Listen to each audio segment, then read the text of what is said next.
Hello students, कैसे हो बेटा? बेटा, लास्ट वीडियो के अंदर हमने केमिकल्स इन फूड को खत्म किया था। इस वीडियो के अंदर हम बात करेंगे केमिकल्स इन क्लींजिंग एजेंट।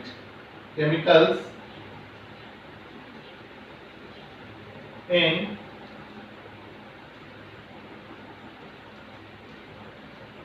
क्लींजिंग एजेंट या प्लांट बोल सकते हो। जाइए, हमारी जो केमिस्ट्री में एवरीडे लाइफ यूनिट है उसका लास्ट टॉपिक है, जिसको हम किसके रूप में पढ़ेंगे बेटा? क्लींजिंग एजेंट के रूप में पढ़ेंगे। बेटा, सबको पता है कि जो आपका क्लींजिंग एजेंट होते हैं वो जनरली दो प्रकार के होते हैं। एक तो होता है बेटा आपका डिटर्जेंट, और एक होता है बेटा आपका क्या? सॉप। जो आपका क्लींजिंग एजेंट होता है, इनकी सफाई का जो काम करवाता है वो क्या होता है बेटा? दो ही होते हैं, या तो आपके होते हैं डिटर्जेंट या फिर क्या होता है बेटा? सॉप। बिल्कुल आप समझ गए होंगे बेटा कि इस पार्ट के अंदर हम क्या पढ़ने जा रहे हैं। एक तो हम डिटर्जेंट के बारे में पढ़ेंगे और एक किसके बारे में पढ़ेंगे बेटा? हम सोप के बारे में। तो चलो शुरुआत करते हैं बेटा पहले सोप के साथ, क्योंकि पहले सोप आई थी, उसके बाद में कौन आया था बेटा? डिटर्जेंट आया था। तो सबसे पहले बात करते हैं बेटा सोप के ऊपर बात करते हैं, जिसको आप साबुन बोलते हो बेटा, उसके ऊपर डिस्कस करते हैं। सबको पता है बेटा कि जो आपकी सोप है it is the most useful, या बोल सकते हो बेटा कि it is most popular cleansing agent. की जो आपकी सोप है ये सबसे ज्यादा पॉपुलर क्लींजिंग एजेंट का काम करती है। और जो सोप है बेटा वो 2000 साल से लगातार चलती आ रही है। इनकी सोप की जो डिस्कवरी वो लगभग 2000 साल पहले हो चुकी थी। अगर हम बात करें सोप की, तो आपकी जनरल जो सोप होती है वो क्या होती है बेटा? जो आपकी सोप होती है वो सोडियम और पोटेशियम का साल्ट होती है। किसके अंदर बेटा? हायर फैटी एसिड के अंदर। हम क्या बोलते हैं बेटा? सोप क्या होती है? तो आप बोल सकते हो बेटा द सोप इज, या बोल सकते हो बेटा इट इज सोडियम और potassium salt of higher fatty acid containing large chain of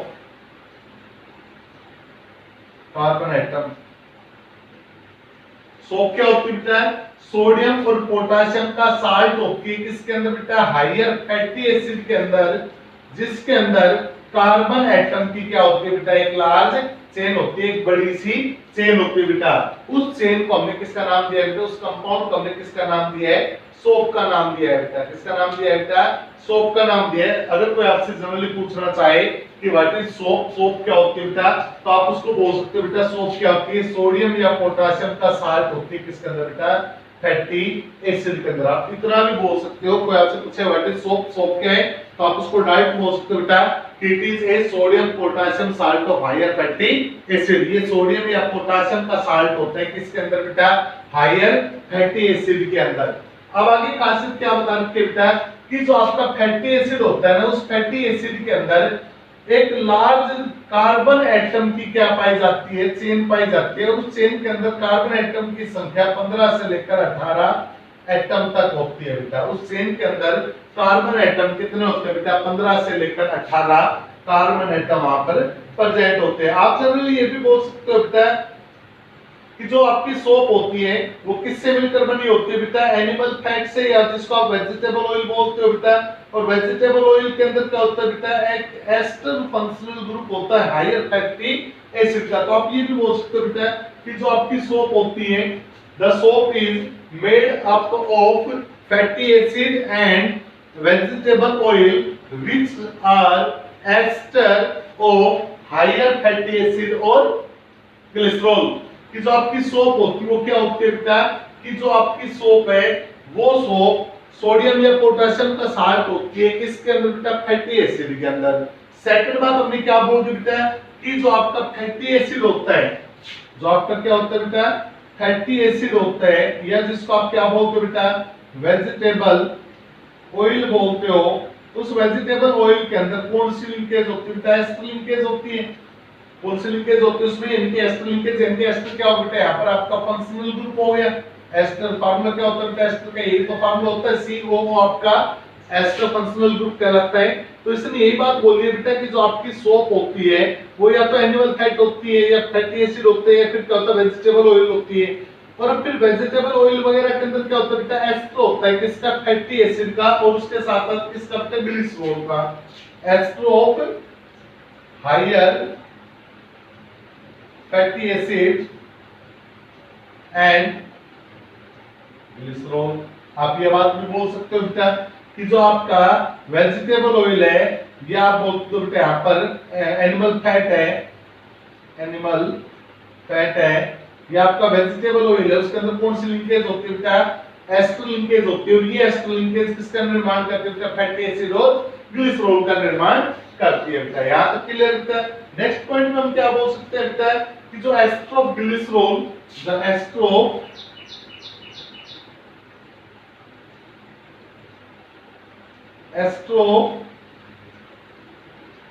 glycerol and fatty acid,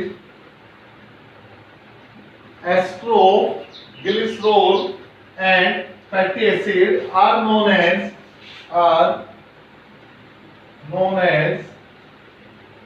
glyceride, बेटा ये डेफिनेशन थोड़ी ध्यान रखना।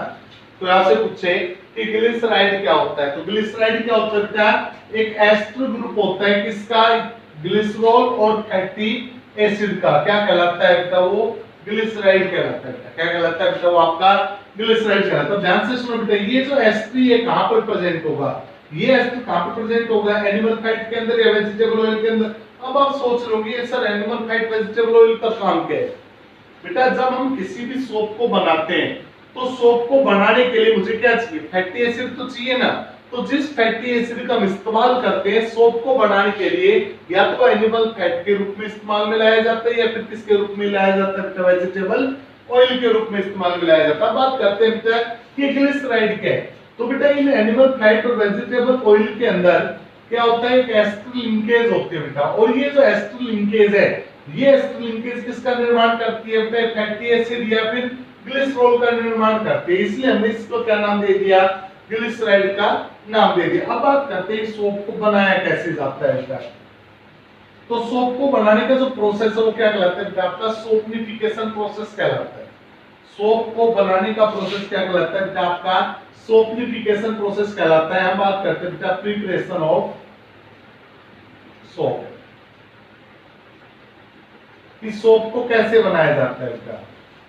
तो सोप को बनाने के लिए हम क्या करते हैं बेटा, एनिमल ऑयल लेते हैं, या आप बोल सकते हो बेटा एनिमल फैट या वेजिटेबल ऑयल का इस्तेमाल करते हैं बेटा, जिसको हम फैटी एसिड बोलते हैं। और फिर हम क्या करते हैं तो उस फैटी एसिड को सोडियम हाइड्रोक्साइड के साथ हीट करवाते हैं बेटा।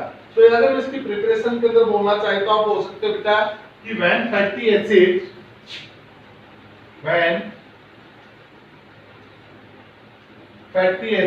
is heated with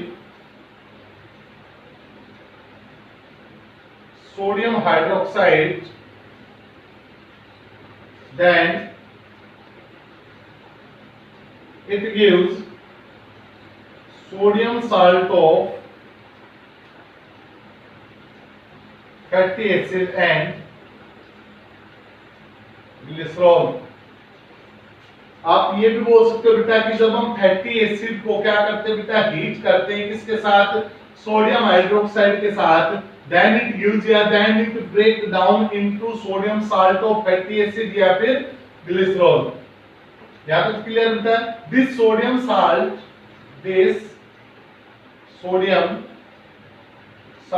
of fatty acid is known as soap. This process is known as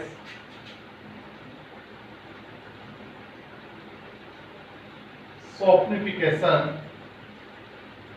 process। उसने बोला बेटा कि जब हम फैटी एसिड को सोडियम हाइड्रोक्साइड या आप यहाँ पे बोल सकते हो बेटा पोटेशियम हाइड्रोक्साइड या आप इसको बोल सकते हो अल्कलीज, क्या बोल सकते हो बेटा इसे आप अल्कलीज भी बोल सकते हो।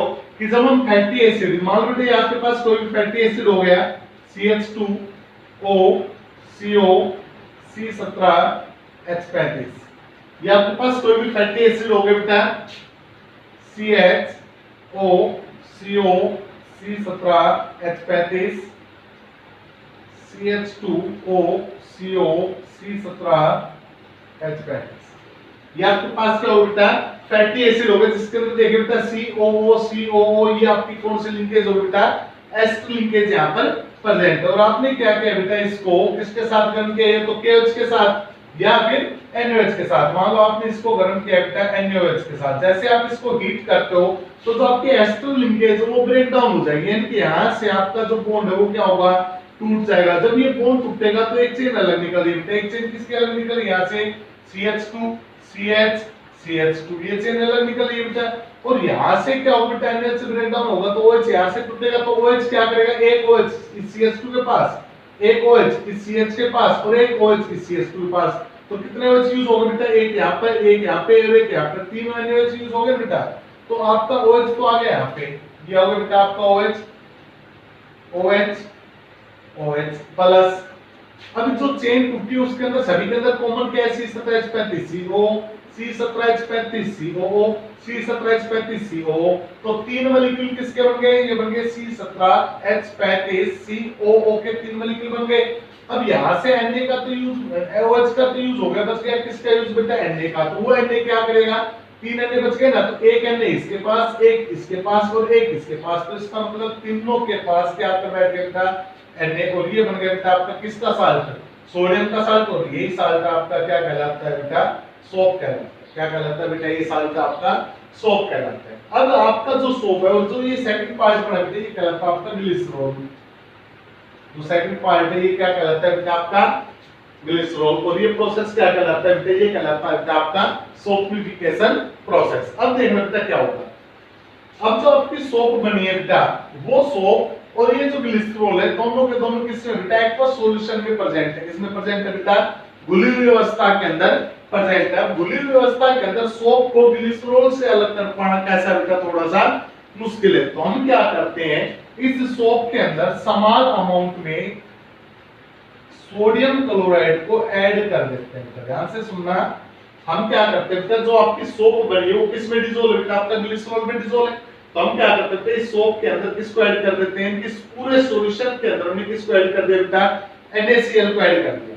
अब NaCl का काम क्या होगा बेटा, बेटा जो हमने NaCl इसके अंदर ऐड किया है, तो ये NaCl क्या करता है, ये NaCl इस सोप की सोल्युबिलिटी को डिक्रीज करता है। यानी कि पहले ये सोप किसके अंदर डिसॉल्व होता है, ये डिसॉल्व है ग्लिसरॉल के अंदर।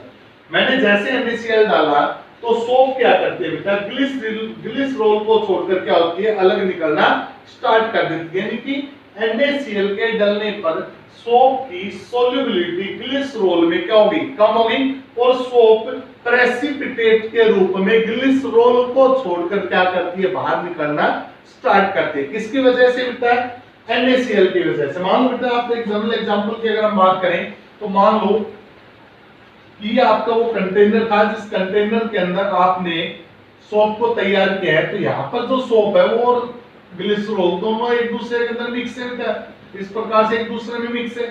इस मिक्सर में से ग्लिसरॉल और सोप को अलग कर पाना थोड़ा मुश्किल है। तो हम क्या करते हैं, इसके अंदर किसको ऐड कर देते हैं, NaCl को ऐड कर देते हैं। जैसे NaCl को ऐड करते हैं तो NaCl क्या करता है बेटा, it decrease the solubility of soap into glycerol. As a result, the soap is coming out into precipitate, which is lighter than water and floated over the surface, which can be easily removed.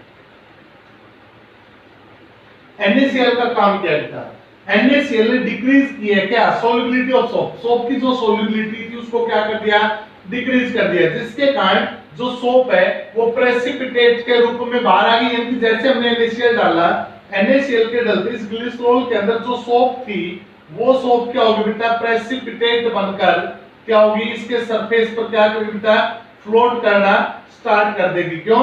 क्योंकि जो soap होती है बेटा वो पानी से कैसी होती है, हल्की होने के कारण इसके सरफेस पर क्या करेगी बेटा, फ्लोट करना स्टार्ट कर देगी, जिसको आसानी से क्या कर लिया जाएगा बेटा, रिमूव कर लिया जाएगा। तो ये किसका रोल हो गया बेटा, ये रोल हो गया आपके NaCl का। तो कोई आपसे पूछे कि what is the role of NaCl in the saponification process, तो आप डायरेक्ट बोल सकते हो कि जो NaCl होता है वो सोप की सोल्युबिलिटी को क्या करता है, डिक्रीज करता है। किसके अंदर, ग्लिसरॉल के अंदर, जिसके कारण सोप आपका प्रेसिपिटेट के रूप में ग्लिसरॉल के सरफेस पर आकर फ्लोट करना स्टार्ट करता है, जिसको हम आसानी से क्या कर लेते हैं, रिमूव कर लेते हैं। तो ये प्रोसेस था आपका, जिस प्रोसेस के सहायता से हमने किसका निर्माण किया है बेटा, सोप को बनाए। अब हम बात करते हैं सोप की टाइप्स की बेटा, कि हमने अलग-अलग प्रकार की सोप्स देखे होंगे बेटा। तो नेक्स्ट पॉइंट आता है बेटा आपका टाइप ऑफ सोप्स।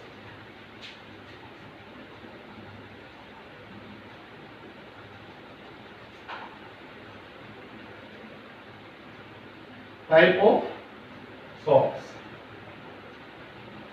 पहली सोप लेते हैं जिसका नाम है मेडिकेटेड सोप।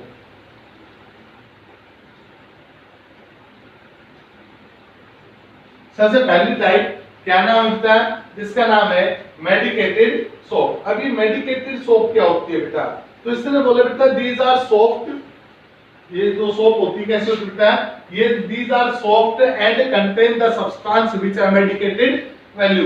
ये कैसी सोप होती है बेटा, पहली बात होगी ये सोप कैसी होती है बेटा, सॉफ्ट होती है, और इसके अंदर कुछ ऐसे सब्सटेंस मिक्स होते हैं जिनके पास कैसी वैल्यू होती है बेटा, मेडिकेटेड वैल्यू होती है, जैसे नीम है, डिटोल वगैरह है।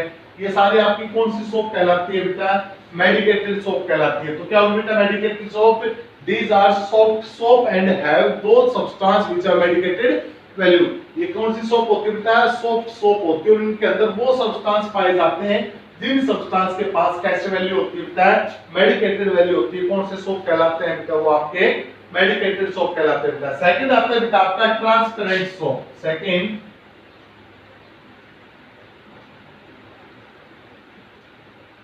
ट्रांसपेरेंट सोप क्या होती है बेटा आपकी, ट्रांसपेरेंट सोप।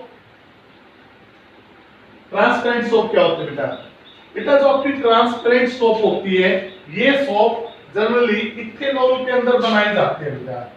किसमें बनाई जाती है, इथेनॉल के अंदर बनाई जाती है। When the soap is dissolved in ethanol and when excess solvent is removed. Ethanol में हमने इसको बनाया और उसके बाद वेपोराइज करके इथेनॉल को हमने क्या कर दिया, यहां से बाहर निकाल दिया। तो आपकी कौन सी सोप बन जाएगी बेटा, आपकी ट्रांसपेरेंट सोप बन जाएगी। कौन सी सोप बन जाएगी बेटा, वो आपकी ट्रांसपेरेंट सोप बन जाएगी। तो क्या होती है बेटा transparent soap, these are those soap which are dissolved in ethanol and the excess ethanol is vaporized out। ये वो सोप है जो किसके अंदर घोली जाती है बेटा, इथेनॉल में घोली जाती है, और वेपोराइज करके इथेनॉल को क्या कर दिया जाता है, एलिमिनेट आउट करवा दिया जाता है, बाहर निकाल दिया जाता है। कौन सी सोप कहलाती है बेटा, वो आपकी ट्रांसपेरेंट सोप कहलाती है बेटा। नेक्स्ट आती है बेटा आपकी floating soap. Next soap third floating soap. Floating soap वो सोप जो पानी के ऊपर क्या करते हैं, फ्लोट करती है। जनरली आपने देखा होगा सोप को पानी में डालो क्या हो जाएगी, डिप हो जाएगी। लेकिन कुछ सोप्स ऐसे भी होते हैं बेटा जिनको पानी में डालो वो क्या करें बेटा, उसके सरफेस पर फ्लोट करना स्टार्ट कर देती है। वो सोप आपकी कौन सी सोप कहलाती है बेटा, फ्लोटिंग सोप कहलाती है। ये फ्लोटिंग सोप कैसे तैयार की जाती है बेटा, बेटा अभी अभी आपने एक बात नोट की कि जो हमें सोप मिलती है वो कौन सी फॉर्म में मिलती है बेटा, जनरली हमें लिक्विड फॉर्म के अंदर मिलती है, यानी कि हम बोल सकते हैं बेटा मोल्टन स्टेट के अंदर हमें सोप मिलती है। तो हम क्या करते हैं, इस मोल्टन स्टेट के अंदर से एयर को पास आउट करवाते हैं। लगातार उस मोल्टन स्टेट में से एयर को क्या करवा रहे हैं बेटा, हम पास आउट करवा रहे हैं। जब लगातार एयर को पास आउट करवा रहे हैं और सोप को धीरे धीरे ठंडा होने दे रहे हैं, तो एक ऐसी स्टेज आएगी कि सोप के अंदर एयर के छोटे छोटे बबल्स क्या होंगे, उसके अंदर रह जाएंगे, और उस एयर बबल्स के कारण आपकी जो सोप है वो पानी को फिर क्या करेगी बेटा, फ्लोट करना स्टार्ट कर देगी। तो उस सोप को हम क्या बोलते हैं बेटा, फ्लोटिंग सोप बोलते हैं। तो इसके अंदर बोल सकते हैं बेटा these soap are prepared by beating the air bubbles into soap into soap before harden,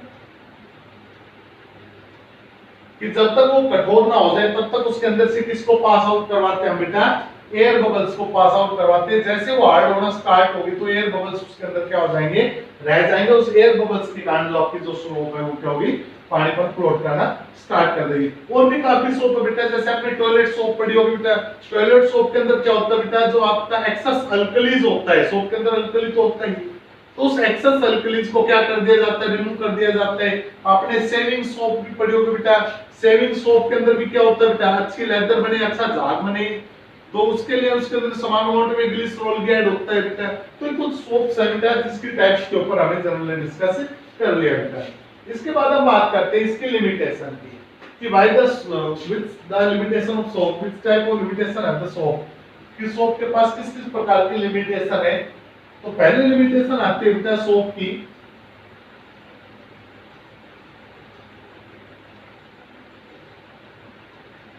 अगर हम सोप की पहली लिमिटेशन की बात करें तो पहले आते बेटा it does not work in hard water. पहली लिमिटेशन आती है बेटा कि ये खारे पानी के अंदर काम नहीं करती। जो आपकी सोप होती है वो खारे पानी में काम नहीं करती। कारण क्या है बेटा, सबको पता है बेटा कि जो आपका हार्ड वाटर होता है उस हार्ड वाटर के अंदर कैल्शियम और मैग्नीशियम के आयन पाए जाते हैं। किसके आयन पाए जाते हैं बेटा, कैल्शियम और मैग्नीशियम के आयन पाए जाते हैं। और जो आपकी सोप होती है वो क्या होती है बेटा, सोडियम या पोटेशियम का साल्ट होती है। किसका साल्ट होती है बेटा, सोडियम या पोटेशियम का साल्ट होती है। बेटा जब सोप को हार्ड वाटर के अंदर अप्लाई किया जाता है तो सोप हार्ड वाटर में प्रेजेंट कैल्शियम और मैग्नीशियम के साथ रिएक्ट करके, कैल्शियम और मैग्नीशियम के साथ रिएक्ट करके इनसोल्यूबल प्रेसिपिटेट बनाती है बेटा। क्या बनाती है, इनसोल्यूबल प्रेसिपिटेट बनाती है। और ये जो इनसोल्यूबल प्रेसिपिटेट बने बेटा, ये इनसोल्यूबल प्रेसिपिटेट कपड़े के ऊपर जमा हो जाते हैं, जिसके कारण सोप जो डर्ट पार्टिकल है, ग्रीस या ऑयल के पार्टिकल है, उन पर काम नहीं कर पाती बेटा। यही वजह है कि जो आपकी सोप है वो खारे पानी के अंदर काम नहीं करती। तो आप इसके अंदर डायरेक्ट बोलोगे बेटा कि in the hard water there is the presence of calcium and magnesium ion. बेटा हार्ड वाटर में किसकी प्रेजेंस होती है, कैल्शियम और मैग्नीशियम आयन की प्रेजेंस होती है। Due to the presence of calcium and magnesium ion the soap react the calcium and magnesium ion and form the insoluble precipitate. These insoluble precipitate prevent the cleaning action of soap. ये जो insoluble precipitate है ये soap के cleaning action को क्या करता है, prevent करता है। सेकंड इसकी जो limitation है बेटा, when it does not work in acidic medium,